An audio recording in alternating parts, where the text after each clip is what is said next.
Hello everyone. तो सुना था कि लंका में पिज़्ज़ा लाइट खुला है और आज संडे है, सोचा हम भी जाके आते और आके देखा कि इतनी भीड़, बाप रे। और ऊपर से ये गर्मी, और देख सकते हैं आप लोग कितनी भीड़ है। तो ऑर्डर देके हम लोगों को बहुत टाइम वेट करना पड़ा और अंदर हम लोग बैठ नहीं सकते क्योंकि इतनी गर्मी है अंदर। तो बाहर आके हम लोगों ने वेट किया और बाहर थोड़ा मौसम ठंडा था।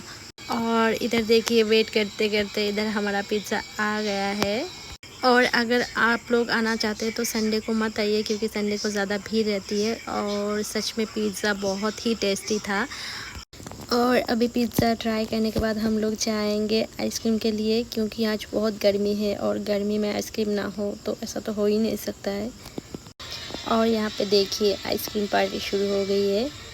तो आइसक्रीम ट्राई करने के बाद हम बुकर लोगों ने डिसाइड किया कि अभी हम लोग मोमोज़ ट्राई करेंगे। तो आज की वीडियो यहीं तक था, तब तक के लिए गुड नाइट।